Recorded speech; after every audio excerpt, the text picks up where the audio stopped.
minute, fella. Look here. Stand by. One for C-Lab, two for Tor Eagle, three for Wolverine to round out the trio. In this episode, everybody dies. Broadcasting live from inside the power band, this is The Blah. In this episode, everybody dies! I'm your host, the Wolverine, along with my super friends. Head in a jar, Higo. Hey. And Chad. What up? Welcome to the show, folks, and welcome to 120 minutes.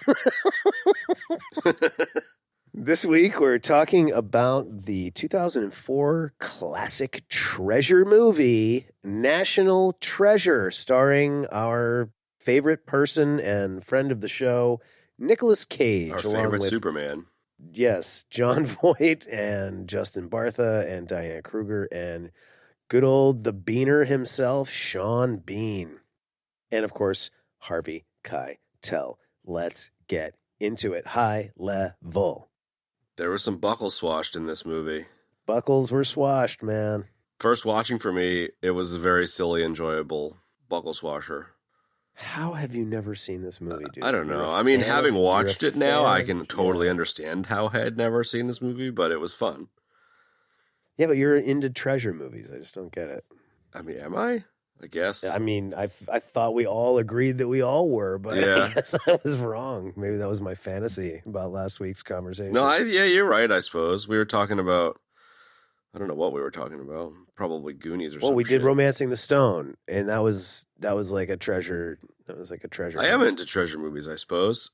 This one is just really kind of silly, but funny. Like all the conspiracy shit, and then I love that it's Nic Cage, you know, fucking red strings across the room, spiderweb connections, Nic Caging out. Like it was it was quite funny and quite I know, fun. but it was even better that it was all true, dude. That was the best.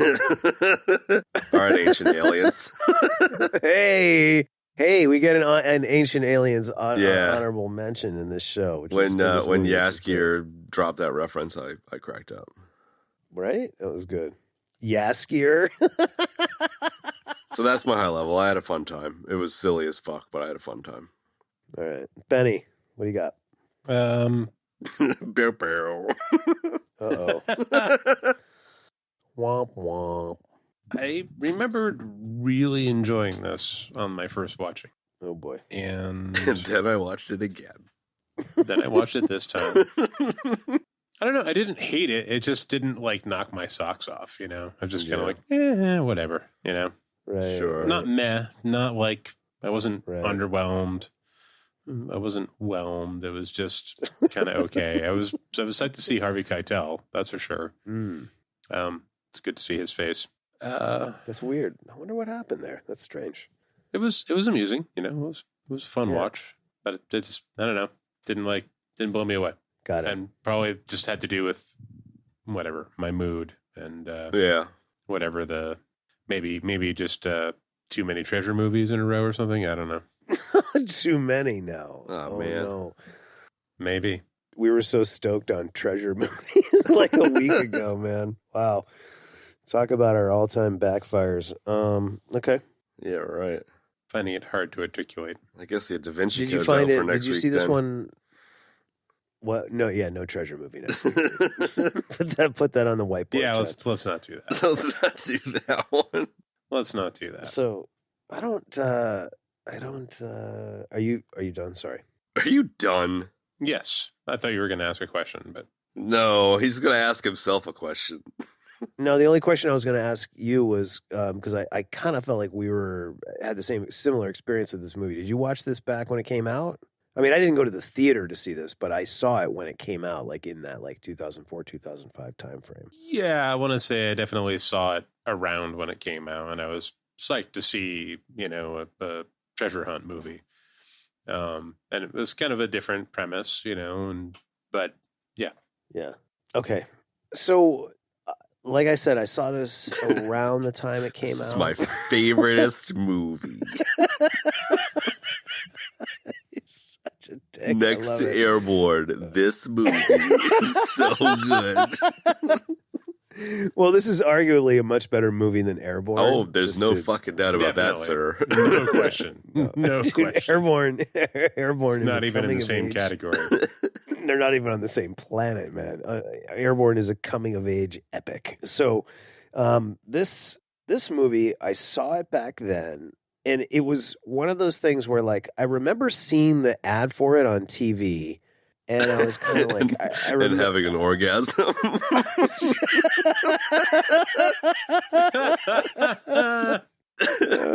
God.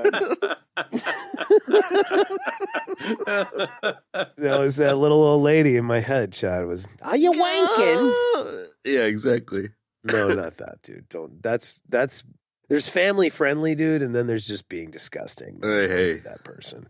All right. So I saw the ad for it and I did an eye roll. Like, I was like, dude. Because I think at that point I was kind of like, after like Face Off and like all those movies, I was kind of a little burned out on like Nic Cage craziness, you know, too. Fair. And I saw the ad for this and I was kind of like, dude, that looks stupid bullshit. You know, and I was like, National Treasure. I was like, this looks ridiculous, dude. And then, like, you know, one of those scenarios where, like, I caught it on HBO and I ended up, like, getting sucked right in.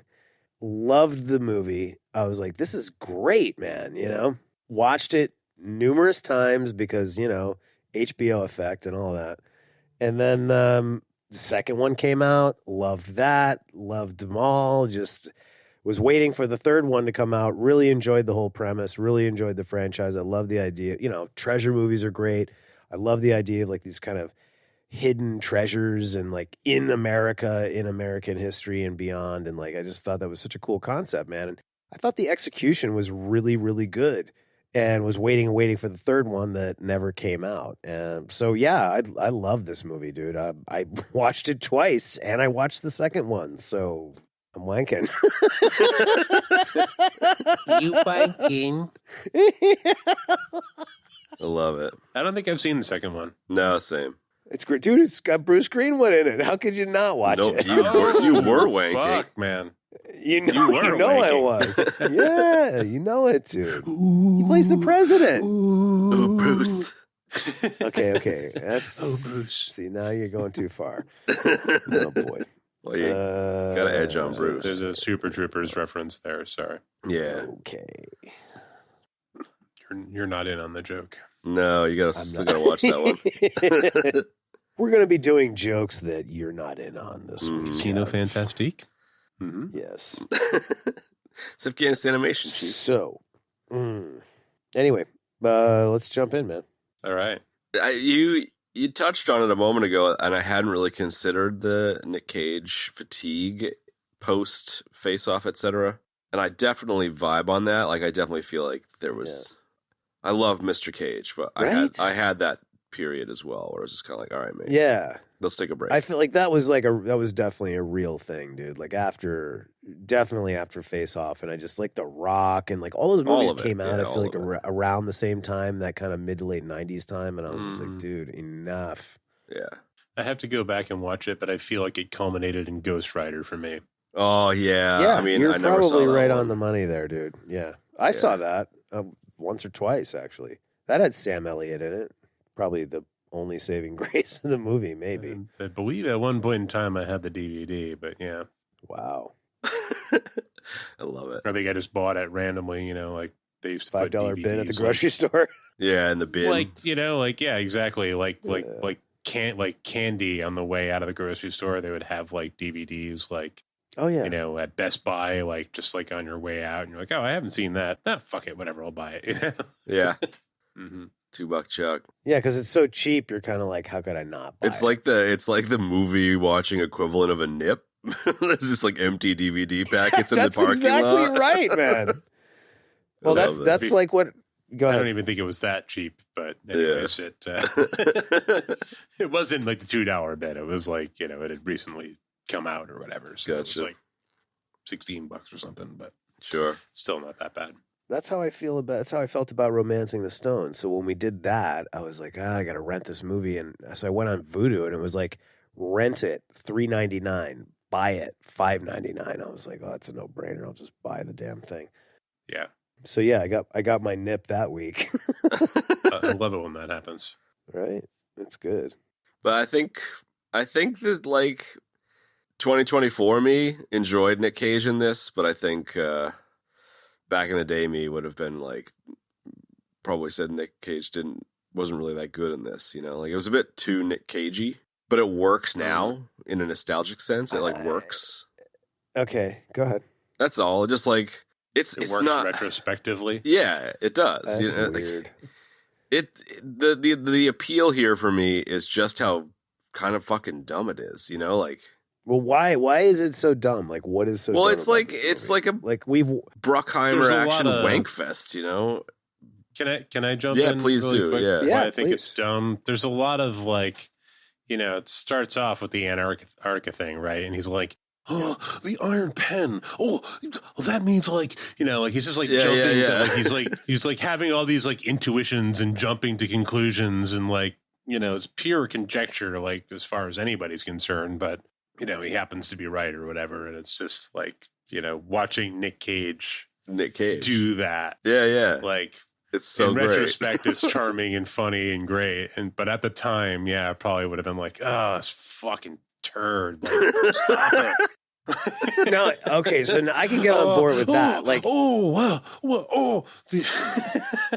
back in 2004, I would have been more likely to think that and say that. When I was watching it today, I was like, you know, this is great Nic Cage. Like, this came out at a time when he was either at peak or just beyond that peak craziness where the fatigue was happening, like the face-off kind of era, you know, and like this is so much more like like the Nic Cage of old, you know what I mean? Like when he was kind of coming up and he would do serious roles and he would, you know, do some crazier stuff. But, I mean, this like, is right between Lord of War and Adaptation, which are both really solid. So really solid, yeah, exactly. So like this is like really like good Nic Cage, and I mean like this is, you know, it's a family movie, it's a Disney movie, and like I'm grateful that it's not like so utterly Disneyfied. Certainly not in the 2023 definition of that or 2024 definition of that. But like I really liked him in it. Like I think I agree with you. Back in 2004, I probably would have been like, dude, no.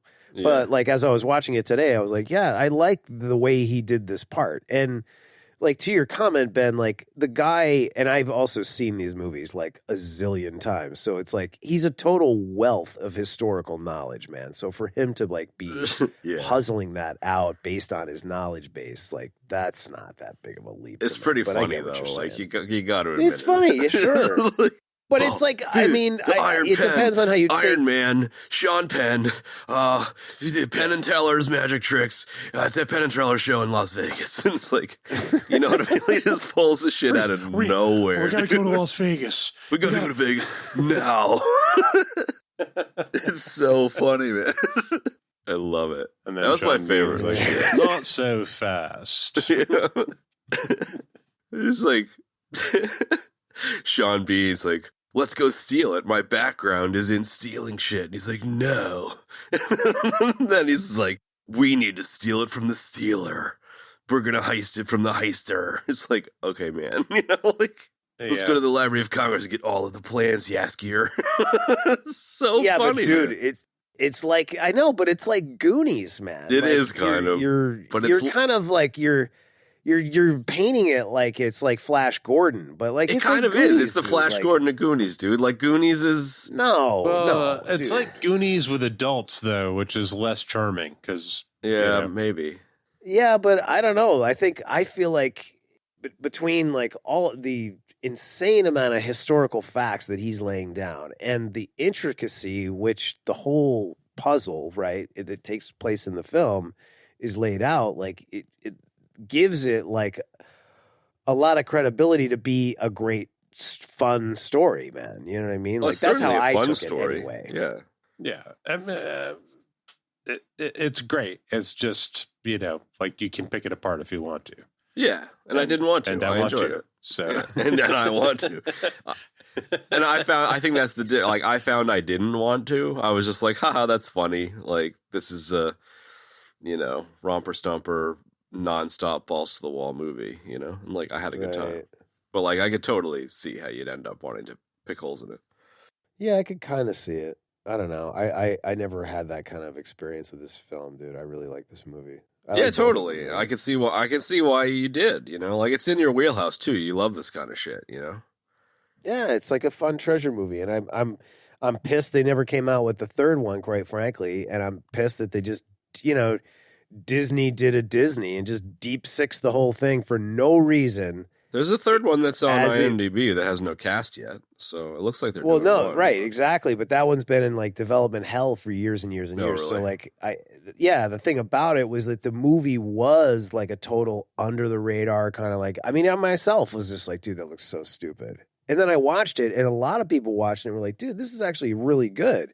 Yeah. Like, it's fun, it's well written, like the intricacies of the puzzle are really cool, man, that like get you engaged and like, what's going to happen next, right? And like, are they going to find the treasure? So like all of that stuff is great. And then it very quickly gained like this following, you know what I mean? And then the second one came out and people were really excited about it. And the second one is, arguably as good as the first one, man, certainly in terms of the intricacy of the puzzle, but like, then the third one just vaporized, dude. It's like, yeah. It's like Tron. They come out with the sequel like 30 years later. They're like, we're going to do a whole thing here. And it's like, hello? Like, what the hell happened to that, man? Yeah. It just takes them a while. Like the movie was great, and then they had a terrible ending, and it was like the whole thing just vaporized, It's like, okay, great. Nice job, guys. Yeah. And I feel like... I want my national treasure. I want my fix. I mean, while I'm wanking. This one is very Davinci Code-ish to me. Ooh, that's another good movie. Well, and it's like a genre, like the Davinci Code genre.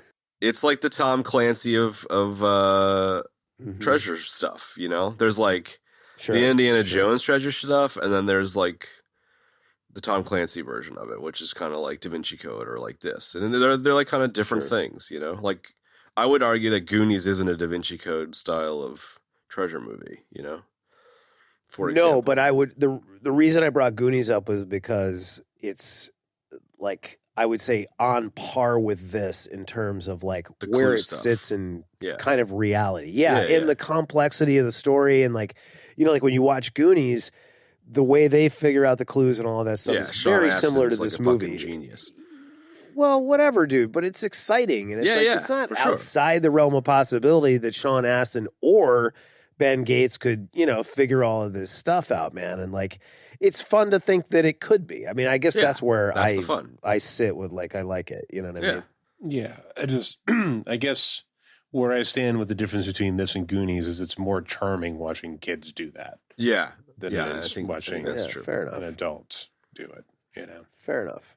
I don't know why, but it is. But then there's the like watching kids do it, watching an adult do it, watching Nic Cage do it. Like it's like a little it's like okay. I can see Nic Cage out for a while. Like it's quite hilarious. I mean, I think this brought me kind of back to go ahead, Ben, sorry. No, go ahead. Continue. I was just going to say this kind of brought me back to Nic Cage from like after like the Con Airs and the Face Offs. I was just like and then like this kind of brought me back, you know what I mean? And now I think that we're older and he's doing easily the best work he's ever done. Like I'm just looking at like his recent films here on like a simple Google search, and it's like there's some really cool stuff here, man. It's very different and varied. Like he's done 2 Westerns in the last 5 years, Yeah. Which is awesome. Plus, Unbearable Weight and like Renfield. Spider-Man Noir. These movies are freaking Mandy. Yeah, totally, man. Awesome stuff, man, Sure. Mandy was incredible, dude. Yeah. Mandy was amazing. That movie, out of all the things we've done, like that one was in that top percentile of just like had no fucking idea how good that was going to be. And it was awesome. Yeah. Loved it. Just absolutely loved it. Man. I feel like Mandy is kind of like a Travolta Pulp Fiction for me with it was like kind of a rebirth of him, my appreciation for him. Yeah, I think he had I think he had been there, but he just, he it's just hadn't like been it's there an in my exceptional. brain. Yeah. It's a pretty exceptional performance. There's not a lot of dialogue. There's not a lot of, it's one where Nic Cage can Nic Cage out, and it really fits well with what's happening, you know? And so, I mean, this is a fun, amusing movie, National Treasure. But, like, one of the things I like about Nic Cage is you can kind of, crack on his Nic Cage-ness a little bit. Sure.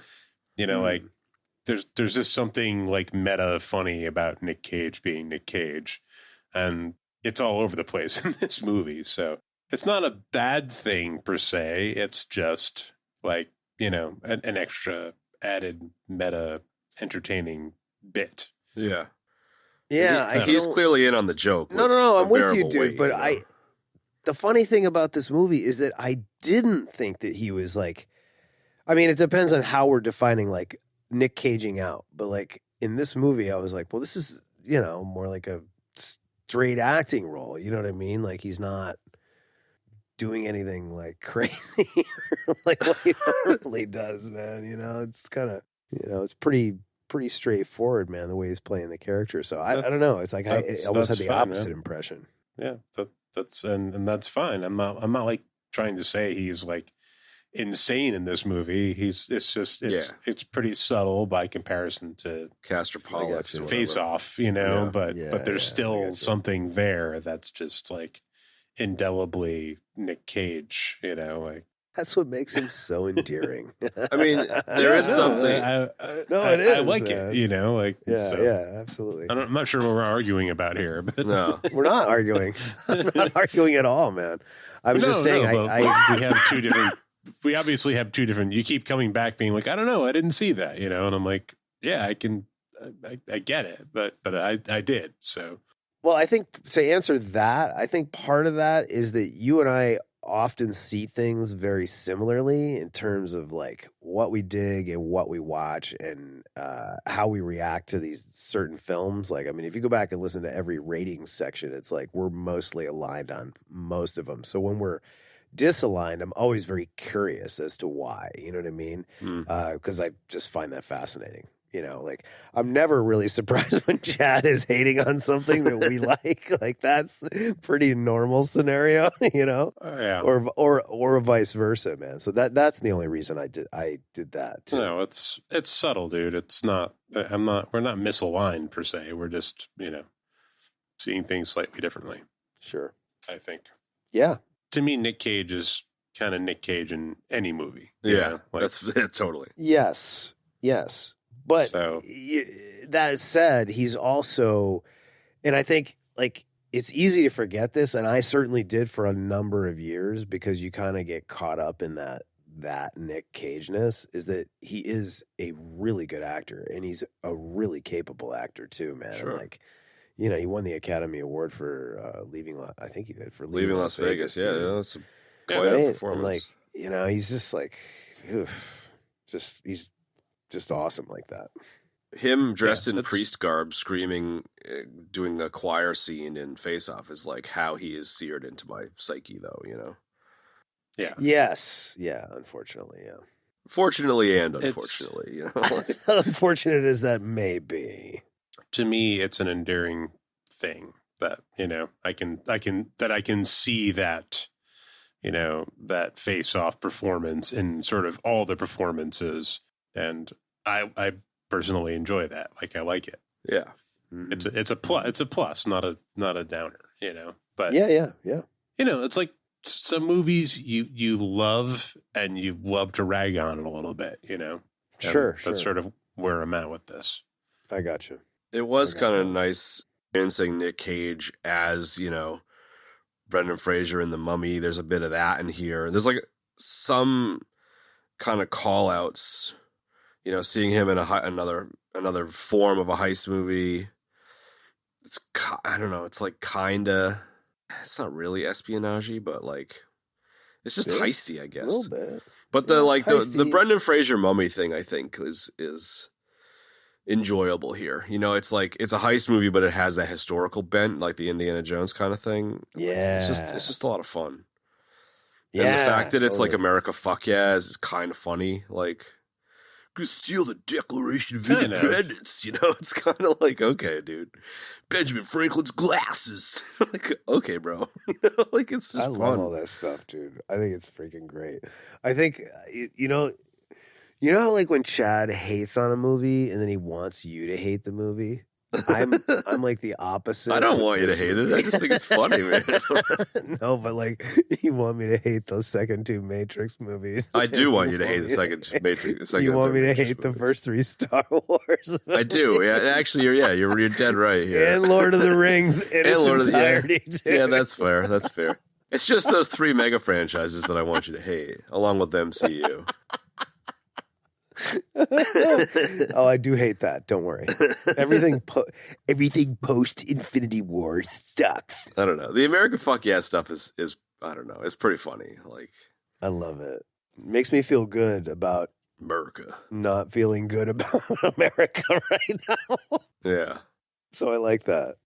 Anyway, yeah. All right. Let's dig into the like the thing. Or just as an aside, please. Is it okay that I find Jon Voight very punchable?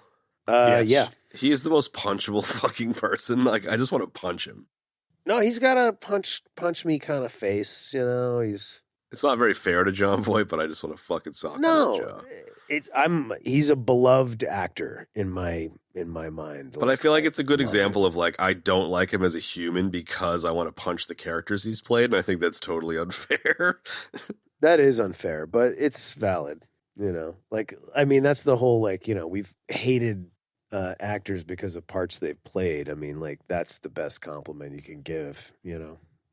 And I like how he's like a negative Nelly, like the whole time in the movie, dude. And then finally at the end, he's like, God damn, dude, you did it. You know, like, fuck. Yes. I'm so proud of you, son.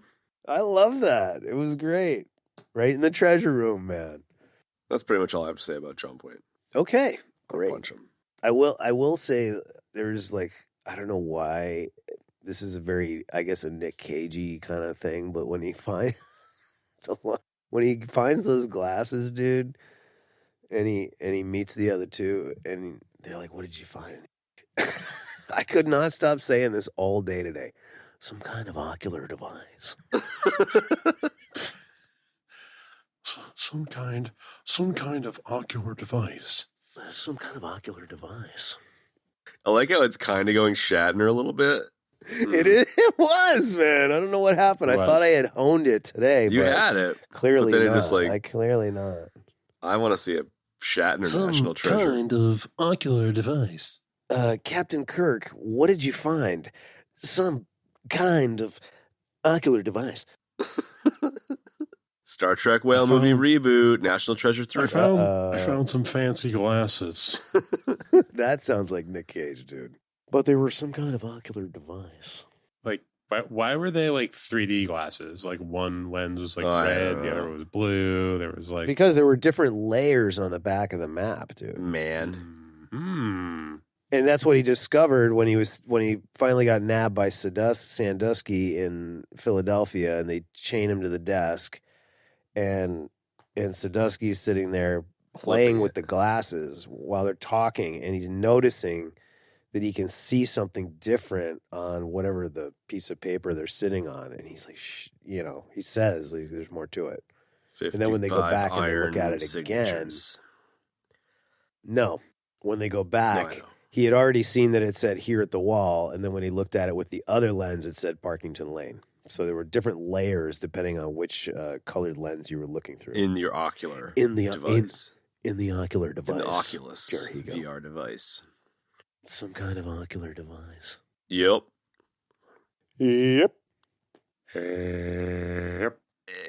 One thing, so speaking of the sort of various little clues and stuff, like as a whole, like similar to Goonies, like the clues are like pretty epic and pretty difficult to figure out, man. And like, and their cleverness was very cool. I really dug that about this movie, man. And but the speed with which they figured it out is a part of the pacing, but it's also the bit that's kind of unrealistic, I think. I guess. I mean, again, like the guy is super knowledgeable about history, dude. Like how, I mean, you know what I mean? Like, it's not a work of Shakespeare, but Ready Player One, I think, is a good example of like that level of complexity where it takes like years to figure out. And so I feel like I don't know how you could do it in this, but maybe even if it was just as simple as like he had solved the first 2 clues over the course of 15 years and now he found the 3rd clue, because it's like it goes from not knowing any of the clues to having the treasure in like 3 days, you know what I mean? Right. And also finding like the last couple of, if I get through this movie and end up hating it because of you, Chad, I'm gonna die. Firstly, secondly, they got the bulk of the clues at the end in those 3 days. That's what I mean. Man. Yeah. So it's like, it was like slow going. They found the pipe. 3 generations of people lived and died, and then he figures it out in a weekend. You know? Right, exactly. Next thing you know, it's like ocular device, fucking declaration stealing, you know what I mean? Like they got a lot of clues. And Sean Bean figures it out kind of too, you know? So like a knucklehead can also kind of figure it out. Yeah. But it's pacing. Like, I get it. I found it forgivable, but it is kind of, I feel like that's, not to put words in your mouth, Benny, but that's kind of what I took from your earlier comment about the wham bamness. Is it's just so quickly solved, you know, for the complexity of it. But I get it. I think, a little early nugget is that the original cut of this movie was 4 hours. Release the Snyder Cut. The Turtle Tab cut. I think, dude, what a name. I think the original cut probably had all of that expository and exploratory stuff that you were looking for in your clue deciphering. Chad, you know what I mean? And then they got cut out. I mean, the fact that it moves along at a clip is kind of a strength of the movie. I think it would be kind of that's what I think too. Like I like that the thing just like we're off and running straight away from like the first set. Like I like the scene with Christopher Plummer at the beginning, you know, it's like cool story, you're telling your grandson about it and like kids getting all excited, you know, like, and then it's like bam, we're like, you know, and then it's like we're off and running, we're on the Snowcats, like going to find the Charlotte, man. Like I like how it clips along at a good pace. I think, like you said, it's a strength of the movie, man. Yeah. No doubt about it. Well, and that's the kind of Bruckheimer-y, action-y nature of it, I think. You know, if it wouldn't have been as enjoyable if it was drawn out, I think. But it's less believable being tight. Like, if you had drawn it out, it could have been more believable in terms of, like, maybe having 1 or 2 clues solved over 15 years. But, like, you don't want to watch that shit. You don't want to watch, like, the fucking Lord of the Rings intro with the chick be like, in the second age, these things, you know? It's like, nobody needs to fucking hear that shit.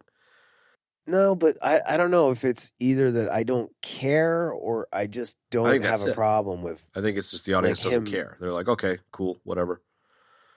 Well, maybe. I mean, like, I don't know. Like, it all seemed pretty logical to me. Like the way I saw it anyway, like, to give a serious answer to what you're saying is that, like, I was like, well, this guy's like a freaking total history nerd, dude. Like, to the nth degree. So, like, for him, you know what I mean? And having the family lineage and, like, you know, his dad had found the letters and the desk. Like, I mean, like, this dude knows a lot about that. Like, all the stuff, when I first saw this, like, all the stuff they talk about, like, I have no idea what any of that is. I was just like, what? Fucking silence, dude. Like, I didn't know any of that stuff. And there's some fake stuff in here, but a lot of this stuff is based on, like, real stuff and real people and da-da-da-da-da. You know what I mean? So even just the Knights Templar Mason shit. Yeah, but like I feel like I was like, well, that doesn't really seem like a huge leap at all to make that he would be able to puzzle that out. You know what I mean? Yeah. Like, he's a smart guy and he knows a shit ton about history. You know what I mean? Like if it was like if it was some kind of nerd puzzle equivalent, dude, I'm sure we would figure it out in fucking 3 seconds too, man. Maybe. Sure. You know what I mean? If it was all about like comic books and stupid video games, Sly movies and Arnie movies.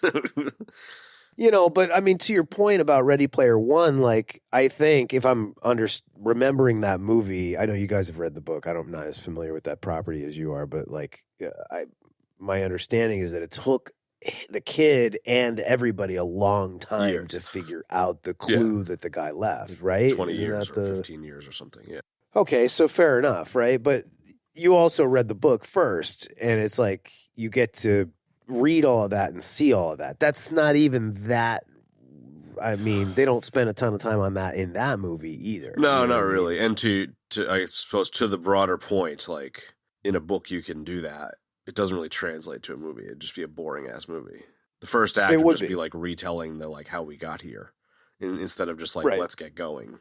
And well, what are we going to do? Have him sit around kind of thinking? You know? I mean, like that'll never. If we have Ben Gates sitting around thinking about the, I would watch Nicolas Cage sit around thinking. I think it'd be quite entertaining. There'd be some seriously only him though, furrowed eyebrows and around a fireplace with a smoking pipe. Right? Bring me my pipe. Bring me my pipe and my ocular device. Flipping through crinkled old copy-stained pages. Some kind of ocular device. The joke would be that he's at the Playboy Mansion. Ladies and gentlemen, in the library. Nic Cage Thinking by John Ego. And here is 15 minutes of Nic Cage thinking. Performed by Head and Jarhigo. Charlotte. Good right Charlotte here. Is my favorite band. Charlotte's Web. I totally love the detachment of the Meerschaum pipe, dude, and then rolling it in liquid blood in his face and getting the message. Hang on, I need to cut my blood out of my thumb and cut my thumb. Oh, that was so great, man. Like, it's so cool. Yeah. It was funny, man. Oh, come on, dude. Don't be such a Grinch. I'm not. So I actually enjoyed it. I don't see this one as like having much rewatchability for me. Like I know that's someplace where we differ here, but like it was fun, man. It was fun. It was timed well. Like I'm in a loving Nic Cage phase post Renfeld and Unbearable Weight. Yes. Like the dude is a legend. And this hit the spot, you know? It's like a younger Nic Cage. I totally hit the spot. It's also cool to see Sean Bean, dude. I've got a lot of love for Sean Bean.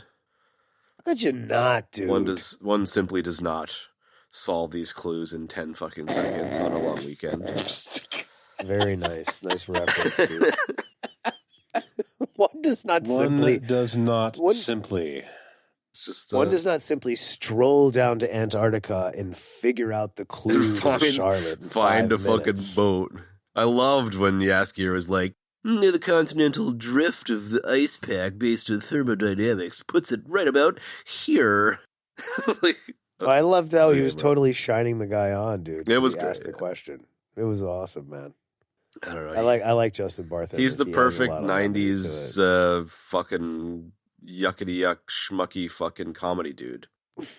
Yuckity yuck schmucky fucking comedy dude. You know what I mean? Like folks. it's the I like Justin fucking Long in Die Hard 67 with but I didn't feel like one of the things I liked about Bartha was that he wasn't as annoying as all those other characters. I mean, he was pretty annoying.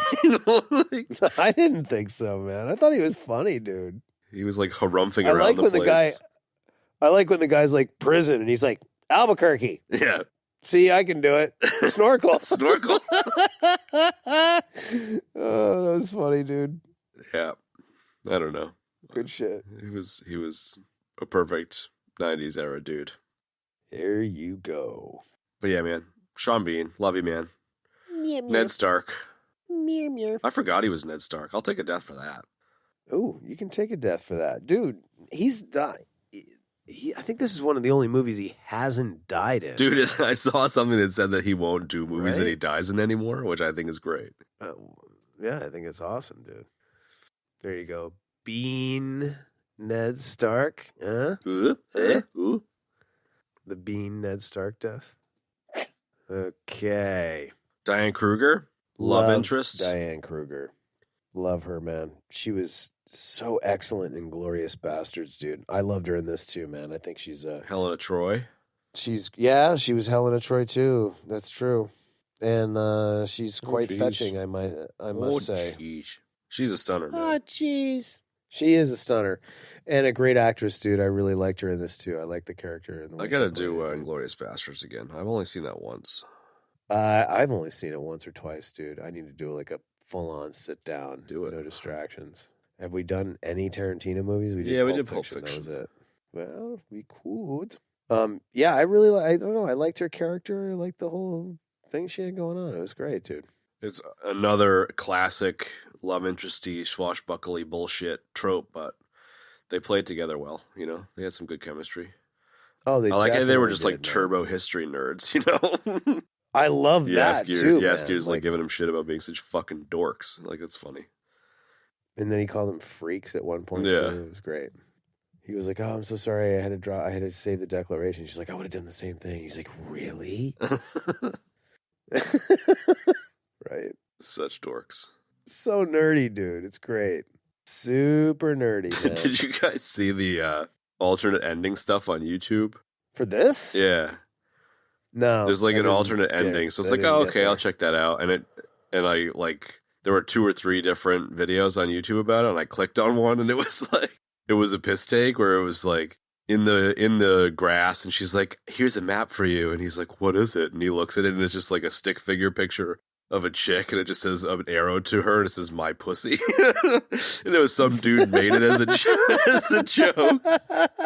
It totally got me. It was really funny. But the actual alternate ending is, not that different, but I just thought that was fucking hilarious. That is funny.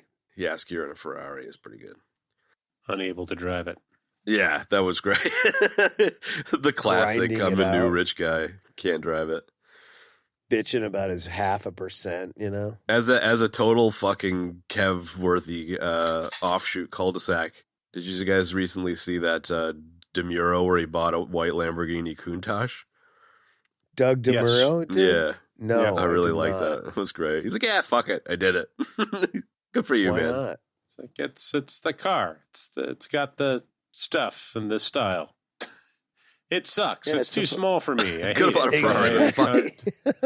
Well, That's what I've heard from everybody, dude. Always is that it's just the worst car. They're so sick looking, though. I mean, they're just they're so cool looking. What was that movie? Do you remember that really shitty B movie where like the dude buys a Countach and it's like the whole point of it is he buys a Countach and then like the chick's like, you bought a Countach, and they drive around together and fall in love, like being chased by bad guys. Do you remember that fucking retarded movie? No, but that sounds like a great and classic 80s premise. Let me see if I can look it up. Please do. I think I just remember seeing it like on HBO and so into it. It Takes Two? I think it was It Takes Two. I've always wanted a beater Countach, you know? Like, ooh, not a nice one. That. Yeah. Like a shitty... Right? With like some panels falling off it and shit. Yeah, you know, it's got some unfinished body work and like an exhaust leak and totally, dude. Like barely runs and backfires and shit. Right. You just take it for a hell ride. There's nothing like a good hell ride. Passenger door doesn't open, you know, it's that kind of shit. It's like primer brown with like rust and yeah, It Takes Primer Two. brown. 1988. The worst of the primer colors, dude. Totally. Yeah. Yeah, exactly. It Takes Two. Hang on, let me look this. Hang on. So up. This is great podcast content, by the way. Some nerdy fucking douchebag quits his job to marry his girlfriend, but he decides to buy a Countach and then meet some like sexy saleswoman. And then they have some fucking kind of Countach car chase. Like, it's the stupidest movie in the world. And I just remember seeing it on HBO like every 10 minutes. This is the 1995 movie? No, 1988. It Takes Two. I'm curious. Hard pass. Hard pass. In it. We got to do it. Oh, man. George Newbern. Kim Foster. Dude, so Barry 80s. Corbin's in it, Ben. That should get you in the door. Barry, I'd piss on a spark plug Corbin from freaking War Game. That's what I'm saying, man. That's what I'm saying. Yeah, this looks like that is a winner. This looks is flocky, dude. Last year or whatever, it was Mom and Dad Save the World. This year, it's It Takes Two. That's my contribution to this show. It could be. I like it. I like where you're going with that. So anyways. Yeah, we'll put it on the list. Yeah, Hey, we'll why put it not? on the list. Yeah, we'll put it on the list. Wait. Which It Takes Two? 1988. 88. There are many iterations of said film. Because there's the Steve Gutenberg. No, it's not Gutenberg. It's George Newbern. And Kimberly Foster. Oh, the girlfriend from One Crazy Summer. That's where she's from. Who? Cookie Campbell. One Crazy Summer. The chick is Cookie? Yeah. Oh, it is Cookie. Holy shit. All right. Yeah, let's spend more time talking about this. So thank you for taking me on letting me take you on that adventure. Thanks for taking us on quite that an journey. adventure. Let's get back to National Treasure. May Doug DeMuro bring his Ferrari out to Nantucket. Yeah. There you go. Maybe he'll go to Marine and grab some lives lumber with here it. sometimes. Dude, you see him with a couple of 2x10s sitting on top of his Countach. Oh my God, can you imagine seeing that Countach with a rack on the top? That'd be so sick. A bunch of wood. It'd be the most That'd Nantucket be thing great. ever. This is my work truck. And the most Doug DeMuro thing ever. Yeah. So let's keep going on this movie. Yeah, what else we got? I mean... well, we talked about Diane. We talked about how you want to punch John Voight. We talked about, most importantly, the various intricacies of Nic Cage as a performer. We talked about Yaskier, sort of. Take us through the clues. That might be a good way to wrap it. Is like we could talk about each of the clues, which is kind of like each. Well, of the we were sequences. kind of talking about the clues already, man. I mean, the boat. Boat was cool. Practical effects were cool. Yeah, the practical effects were There's great. a lot of dude. practical The boat shit. was great. Yeah, I like how they jumped into that. They found that smuggler's hole and jumped in there before all the powder blew in the boat, dude. So fucking boat that's full of gunpowder. It was it was great. I really enjoyed the interior of the boat set. Amazing. Been buried for 100 years, but still has like hammocks and shit in it and like dry gunpowder. Mm-hmm. Totally plausible. They were able to safely stow themselves away in the smuggler's hole that's like underneath all of the gunpowder, dude. Like, I was like, okay, yeah, whatever. Very, very funny. Right? But, how did they get home after that? They walked. They walked to the nearby Inuit trading post, Ben, 9 miles east. That's what he said, but did they say that it was in Antarctica? Because there's no Inuits in Antarctica, bro. It was north. It was up. Well, it wasn't Antarctica. It was the north. It was North Pole. It was Arctic. Arctic Circle, yeah. So it was up north. Okay, all right. Well, I guess it was like it was a bunch of Inuits that were on vacation in Antarctica. Right?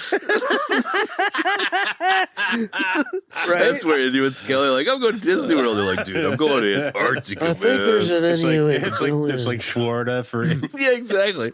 There's Where an you guys Inuit going in the village winter? not far from here.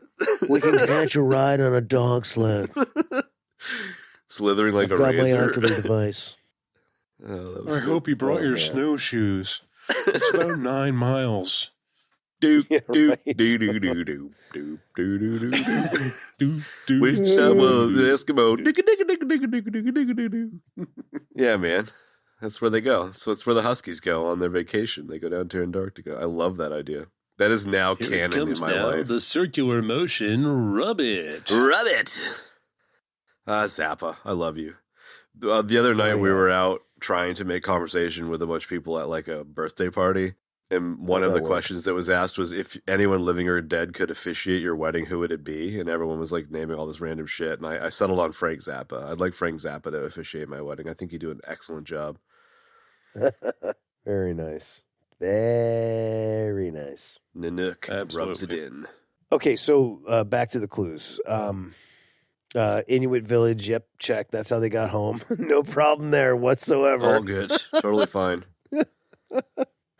And then we get to really it's one of the things that I think is kind of cool about this is that we get the treasure finding, the treasure hunting in the movie, but there's also like that nice heist bit, and it's pretty well done on both sides. Like, I think it's amazing that him and Riley could cook up that entire thing to sneak into the National Archive and steal the Declaration in the first place. And then, get it out of there before Beaner can come in there and steal it, man. So like that was like a whole chunk in and of itself. So fucking racist when you call it Beaner. Beaner? Well, his name's Sean Bean. I know. But every time you say it, I'm like, whoa, who are you talking? Oh, okay, Sean Bean. Yeah, totally. It wasn't until you made everybody think that. Well, that's what I was just like, holy shit, man. Oh, yeah, right. Sean Bean. So then the next clue would be using the lemons to find out the invisible ink on the back of the map, which is, the code for the letters. Heat. Which is... You need heat. Need a catalyst. Like, fuck you, Dad. Go back to bed. Here, have my giant bowl of lemons that we all keep in our house. I need heat. Right? They had a sale on 75 lemons at Costco. Oh, my God. Okay. I love how they come up on it like two people having a duet on a microphone, too, and like blow on it, and the fucking Mason symbol shows up. Oh, God, they're such nerds.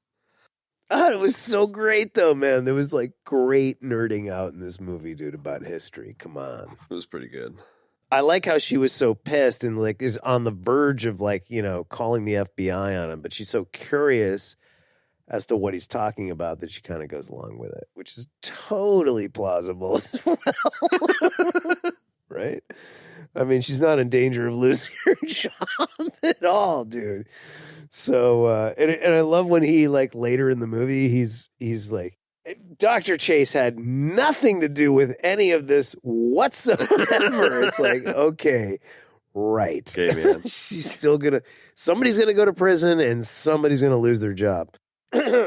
So yeah, the lemons, the nerding out with the lemons was great. And then that leads us to the letters, which was really cool. Like, figuring out the number of the letter and the number of the line and then the number of the... and then getting that little school kid to run back and forth was so great. I know. That was great. Use another $1, Timmy. Right. And then that leads us to ocular device. Yeah, I mean, gotta blow a huge device. fucking hole in that, like, 222 thing. Like, I totally got the daylight savings time thing. I was like, yeah, daylight savings. But then it's like, 222, it depends on what time of year it is, man. Like, if it's summer, it's going to be pointing at a different-ass brick.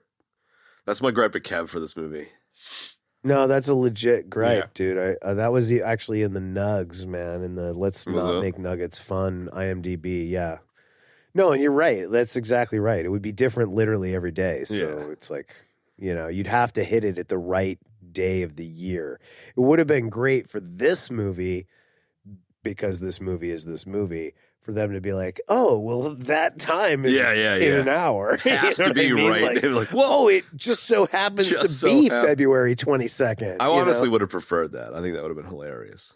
Yeah, I think so too, man. And it would have been fitting with the rollout for this. Yeah, the rollout for this movie. But to be fair, all the flat earthers wouldn't care at all, so they still get to enjoy their conspiracy movie. Yeah, there you go. Totally. So, so that leads us to ocular device, dude, which is hidden in a hollow brick. Sorry. Like, I gotta also gripe a good. Kev out on the dude on Nic Cage pulling a brick out with his fucking knives chow knife. I was like, it's not how bricks work, bro.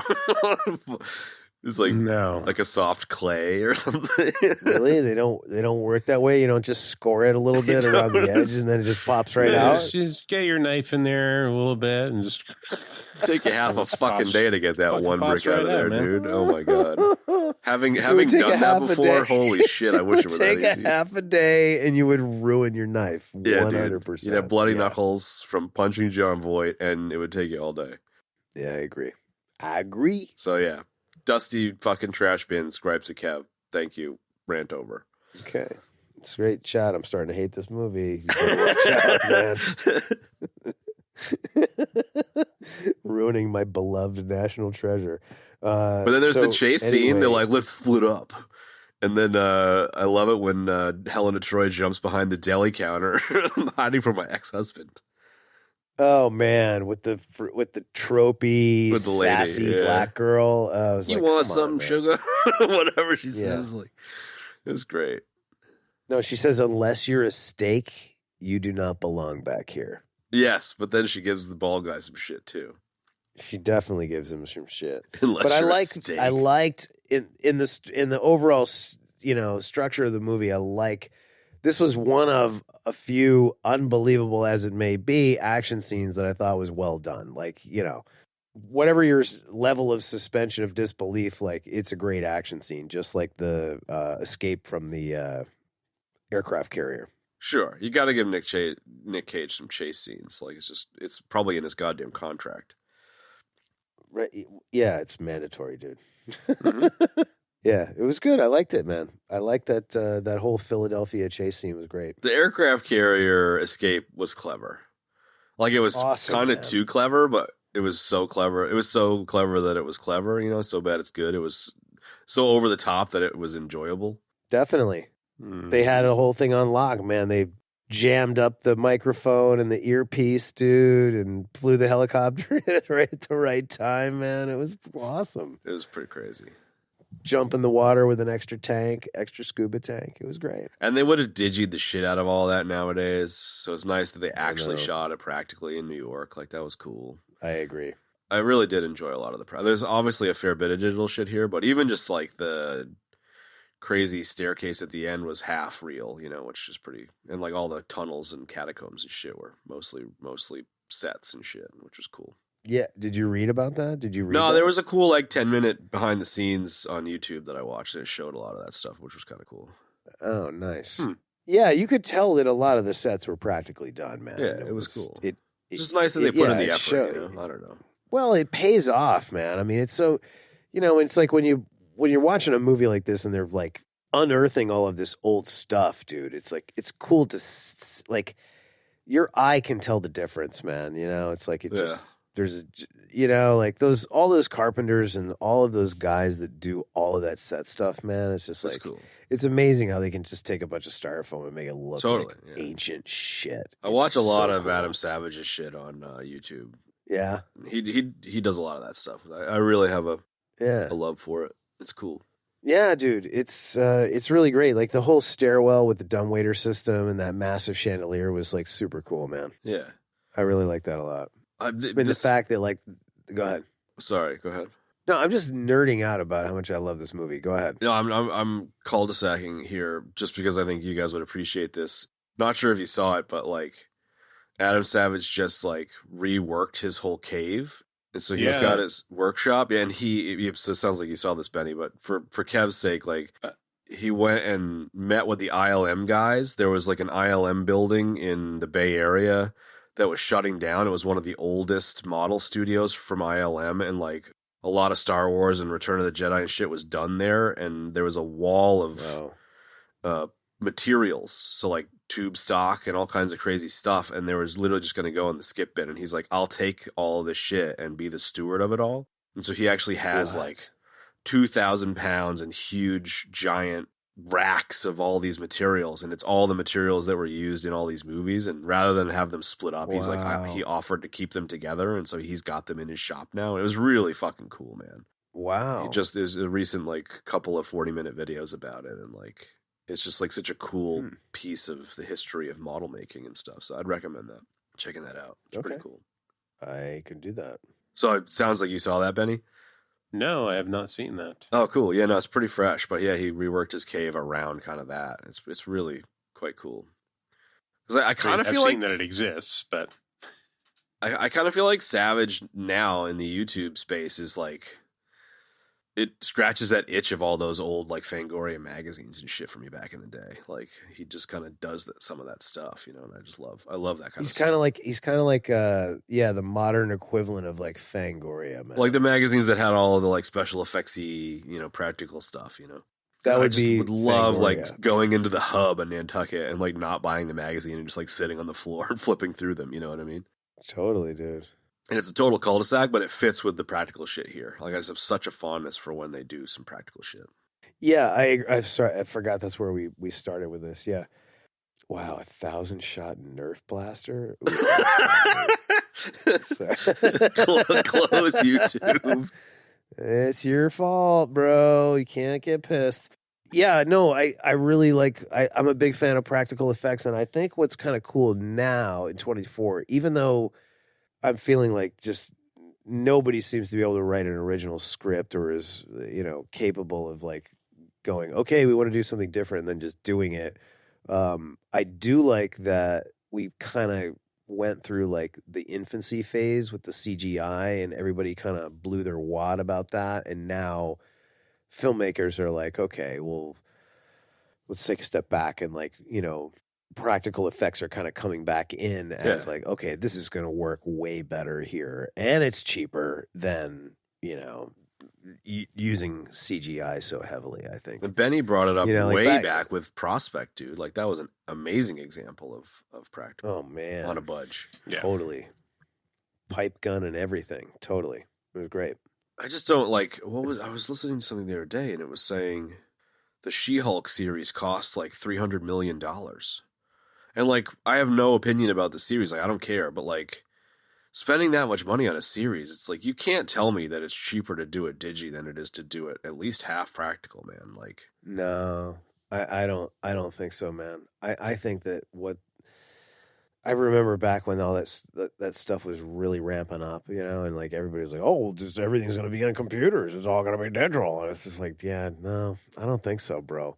I think it's cheaper to do it practically in a lot of scenarios, man. And just like from the few like, the comments I've read from like directors, actual filmmakers saying like, they prefer working with, the practical effects. It just has a better look to it. It's better to light, like, it's probably just different now with 4K and 8K and shit, but whatever. I go out of my way to watch standard definition. Sure. Anytime but that's not the norm, Like, I'm with you, but no, it's, I guess. I hate when I watch old stuff now on like some of these streaming services and it's in 4K and I'm like, dude. Yeah. Come on. Kudos to the practical effects, man. They did a really good job with it, man. Creating all of those spaces, like I thought it was really cool. Was cool. Dude, the treasure room was incredible, man. I mean, come on. It was composited to fuck, but it was still tons of practical stuff, yeah. Well, sure it was, man, but like the whole stairwell down and then like the, sort of the pre-room where they put the pipe, the meerschaum pipe in the wall to open that up was great. Very Indiana Jones. All that stuff was fantastic, man, And then that's kind of it. That kind of brings us to the end. They find the treasure, which is super cool, and they don't. Ben gets a pat on the back from his dad. Yeah. Domo arigato, Mr. Roboto. Domo arigato. Right? Did you have something in there, Benny? Nope. You got steamrolled a little bit. Yeah, that is the end. I mean, maybe it's bits and bobs. That's it. Yeah, we can. I appreciated the random like stop smooch. Like it wasn't overly lovey-dovey. They got the smooch in, but it wasn't like some huge fucking orchestral moment. He just stops her and gives her a fucking smooch, and the dude's like, "Why hasn't that never happened to me?" Like, I don't know. For some reason, that was kind of charming. Oh, that guy was such a knob, dude. That's because you're a criminal and you're a thug, bro. That's I'm why a smooth it never happens criminal. to you. And you're not a history nerd. If you were a history nerd, then you would be able to get women like that to make out with you in situations where you were about to die, possibly. Totally. Right? I know you didn't like Yaskier. I like he's fun. Riley, and I think he's funny, dude. He adds like some great levity, dude. The whole Albuquerque snorkel thing was funny, dude. And he's always, I love how they're constantly steamrolling him about, facts about history and all that stuff. And he gets them a couple times. Yeah, well, the one time that Daylight he gets them about the savings. daylight savings time was great because he just took a moment to really just sort of bathe in it, man. So that was funny. This must be, is this how you feel all the time? That was great, dude. Shout out to Harvey Keitel's kind of semi-denim shirt with his sweet red tie on top with a jacket on top of it. It was pretty great. Total cop outfit. Total Harvey Keitel cop outfit, though, like... Definitely. Dude. Harvey Keitel's like a cop that also kind of does meth on the side, like... That's what Bad Lieutenant's about. It's like is it really? I haven't seen it, so that's great. Yeah, he's like, I mean, it's not, I don't know if it's meth in particular, but I haven't seen that in a long time, but it's like... all kinds of drugs. He's a criminal, basically, dude. He's got that vibe. I love that that's what Bad Lieutenant... I also should take a death for having not seen Bad Lieutenant, considering, but whatever. Yeah, you should. Yeah, we can give you a death for that, bro. That's one of those, like, uber graphic. It has to be seen, yeah. Same with Sling Blade. I don't know. Yeah. Still haven't seen Sling Blade, like, come on. What the fuck? Interesting. Dude, I'm giving you a death for that right now as well. That's like the new Star Wars death. Anytime we bring up that I haven't seen Sling Blade. Yeah. How in the fuck do you spell lieutenant, dude? LT period. Coffee makes me nervous when I drink it. I just watched that like 4 weeks ago. I love that movie, and no, I cannot believe you've never seen it. Yeah. And I think still in the drive is a copy that I threw in there. Yeah, I was telling Ben when you were in the green room fixing your mic that it still hasn't sunk in that I have spare time now that I'm finished up with work. So I'm kind of getting to that point.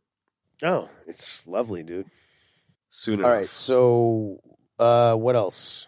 You mentioned the Declaration heist. I like that little. It gives. When I say I like anything in this movie, it's like with a guffaw, but I like when he gets busted in the gift shop with the Declaration and has to pay. Yes. It's pretty dumb, but I really like like it. that It's too. kinda And funny. I loved how ornery the clerk was, dude. She very much embodied like a real retail employee. Yeah.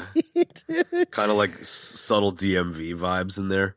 Yes, definite DMV vibes, dude. So I don't make the prices. We take Visa. Yeah.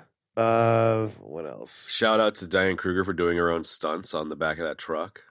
Totally, man. Holy shit, I forgot about the truck chase. That was fantastic, man. And the also shout out to grabbing, like buying. I mean, he had to buy it because she caught him, but then buying the duplicate copy of the Declaration, and then doing a little bait and switch with her, switcheroo.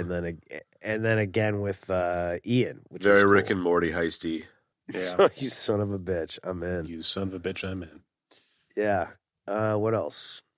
I loved those glasses, man. The ocular device, cool. dude. Kind of Hudson Hawkish. Well, he was. I mean, I think that those were. Yeah. I think the ocular device was actually something that he actually made. Yeah, probably. Ben Franklin. Yeah, and it was like just amazing that back then they could make something. I mean, not the ocular device so much, but like what they were able to put on the back of that piece of paper, dude, that you could see with the ocular device. That was crazy. Yeah. I saw some the other day, as one does. I'm quite sure you could pull that off with feather pens, but no, but hey, whatever. There was like, you know, when you're feeling like you want to be productive, but instead you watch a productivity video on YouTube. It was yeah. the dude talking about Ben Franklin, and he was like, Ben Franklin was super productive, you know, like what was his regimen? You know, he wasn't waking up at 4 doing ice baths, he was doing fucking cocaine. He's like, no, I'm serious.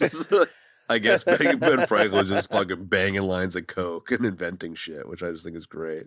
I love that. Just like the idea of him being just super coked out. I'll give a shout out to Sean, the super douchey henchman dude. He definitely got dispatched in a very satisfying manner. Oh, was he the dude that fell down the pit? He fell down that giant shaft. That was great. I was like, oh, okay. And you're done. Bye. All those faceless henchmen were very henchman-esque. Tropey henchmen, and I enjoyed them. Yeah. There was a deleted Adam scene Savage. where all Adam the henchmen Savage. were sitting What's around. inside the National Treasure Book of Secrets, dude? Oh, yes. Kev's gone. See ya, Kev. Eat shit, man. I'll do the outro. See ya, man. No, I'm not going to watch it. Yes, you are. I think that's all I got. I don't have any nugs. Do you have any nugs? There's a lot of nugs in there, man. I dropped one or two. I'm not going to dig in, dude. It's just, no. Nah. And then for deaths, we've got just 3. All Chad, all the time. All the time. We got the Sean Bean, Ned Stark death. We had the Bad Lieutenant death and the Sling Blade death. Word. Ratings? Go. I squeezed this one in between Highlander and Snyder's Justice League at a 4.2. Wow. Fits with Last Starfighter and Beastmaster, John Wick, Bill and Ted Face the Music. So like it was pretty fun. Yeah. It's not going to win Company, any as you fucking would say. Emmys, but it was pretty fun. You mean Academy Awards? No, we have a joke in our house because I said the joke wrong, so I'll take a death for that. But it's not going to win any Grammys. Em said that once when we were talking about a movie, and we all kind of lost it, and it's become a bit of a thing. Oh, I like that. So it's not going to win any Benny? Grammys. I'm going to go with a 6 and 11/16. Nice. Wow. 6 and 11 stinks. Yeah. I love the carpentry ratings. Yep, me too, man. As you can probably guess, I'm giving this movie a 9.27, dude. I love it, man. And I love the sequel, and I've seen them a million times, and I just think they're great. They're great fun and just cool puzzles, great treasure, exciting, all that. 9.27. I love this movie. I watched it again, and it was just as enjoyable as it was when I watched it. And I'm going to watch it again right now. I'm going to finish watching it when we get off the phone and wanking. Took Bruce Greenwood. And that's it. And Adam Savage. What are we going to do next week that's more palatable than this? I wanted to do Brazil. You haven't seen that still. How do you guys feel about that? I'm down for whatever, sure. Alternately, I was pretty fired up about Twister earlier in the conversation, so I could do a Twister? Twister, yeah. Oh, man. But I'm also open to suggestions. Paxton Brazil. action. Gotta love some Paxton, dude. Mm-hmm. I'm cool with either of those. Shall I flip a coin? Go for it. Heads Twister. Just Heads pick Twister. one to do for next week, and we'll Tails do the Brazil. other one. Isn't that a Terry Gilliam? Yeah, De Niro, dude. It is. It's Brazil. Brazil. All right. Let's do Brazil next week. I'm very interested to hear how you go with it, Kev. Okie doke. I don't know if the shitty ending one I've is... only ever seen bits and pieces of Brazil. What? Oh, you've never seen the whole thing either? Oh, I really? don't think I've ever seen the entirety of it. Yeah, I've only caught the beginning a few times and the end, and yeah. It's kind of like a Blade Runner where there's like I think a TV cut that's fucking dog shit. So I imagine that's not available on the streaming services, but maybe I'll have a peek before just to confirm that you don't watch the one that has the stupid ending. Yeah, Gilliam. All right, I like it. Well, folks, thanks for joining us for this interesting to pick apart of National Treasure. And we'll see you next week for Terry Gilliam's Brazil. Stay tuned for that. We love you. So long. See ya. Bye. And that's going to wrap up this week's episode, folks. If you'd like to check out the show notes, you can do so in your podcast app of choice or at our website, ebd.fm/episodes/240. Well, firstly, we'd like to take a second to thank everybody for supporting the show, just through listening or telling your friends or supporting us directly on Patreon. We really, really appreciate it. It's been a huge help and growing the show. So thanks for doing that, and please continue to do that. For anybody new, you can support us by rating us and reviewing us wherever you get your podcasts. You can tell your friends and loved ones to check out the show, and you can also, again, support us on Patreon directly, patreon.com/EBD podcast. And if you'd like to join us on social media, you can do so on Instagram. We use the handle @EBD podcast. So jump in and join and follow us and all that great stuff. Once again, thanks for joining us for National Treasure, and we'll see you next week for Brazil. So long for now, folks.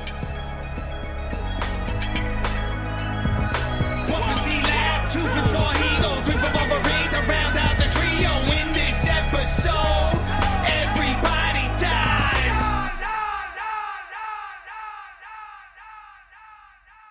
Beady, beady, beady. Stop into it.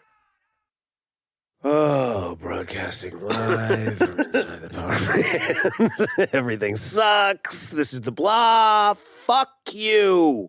Welcome to the show. I'm Negative Nelly. I would like you to eat 5 deep fried dicks. Are they battered first, at least? No. They're gluten-free deep fried dicks. Welcome to the show, folks. This week we're talking about National Treasure whilst we eat deep fried dicks. Join us. It's going to be great. And that's no batter. Welcome to the family-friendly show. Yeah, the family-friendly show with our filthy mouths. All right, let me do a real intro. How about that? Are we supposed to be family friendly? Really? No. I was trying to be, but I lost. He tried for 5 minutes and then ejected and lost steam, and then we started swearing. Yeah, I'm fine with the parental advisory sticker. Me too.